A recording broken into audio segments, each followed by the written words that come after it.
Hello everyone, welcome to our channel most loved ones. ఇవాల్టి వీడియోలో oats simple and healthy వేలో ఎలా చేసుకోవాలని చూపిస్తాను. ముందుగా స్టవ్ మీద ప్యాన్ పెట్టుకొని ప్యాన్లోనే ఒక 2 స్పూన్స్ గీ వేసుకోవాలి. గీ వేడెక్కాక ఇందులోనే ఒక 10 ఆల్మండ్స్ని కచ్చా పచ్చాగా దంచుకునేవి ఇలా గోల్డెన్ బ్రౌన్ వచ్చే వరకు ఫ్రై చేసుకోవాలి. ఆల్మండ్స్ని గోల్డెన్ బ్రౌన్ వచ్చాక సైడ్లో తీసి పెట్టుకునేసి ఇప్పుడు మిగిలిన గీలోనే నేనైతే 75 ml ఓట్స్ యూస్ చేస్తున్నాను. 1% క్వాంటిటీలో సరిపోతుంది. ఓట్స్ కూడా ఇలా మంచిగా గోల్డెన్ బ్రౌన్ వచ్చిన తర్వాత ఇందులోనే ఏ కప్లో అయితే మనం ఓట్స్ తీసుకున్నామో అదే కప్లో 1 cup milk and 1 cup water use చేయాలి. నేనైతే ఇక్కడ డైరీ మిల్కే యూస్ చేస్తున్నాను. మీరు ఏమైనా వెయిట్ లాస్ జర్నీలో ఉంటే కన్నా ఆల్మండ్ మిల్క్ ఇలా టోన్ మిల్క్ ఏదైనా తీసుకోండి.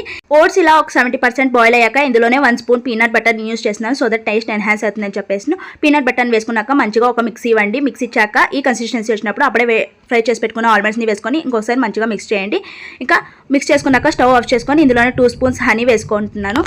తర్వాత ఏ కప్లో అయితే ఓట్స్ తీసుకున్నామో ఆ కప్లో 1 కప్ పొమగ్రానేట్ వేసుకొని మిక్స్ చేసుకొని సర్వ్ చేసుకొని తినేది అంతేనండి. ఈ వీడియో కనుక మీకు నచ్చినట్లయితే ఈ వీడియోని లైక్, షేర్ అండ్ కమెంట్ చేయండి. అండ్ ఇలాంటి మరిన్ని వీడియోస్ మా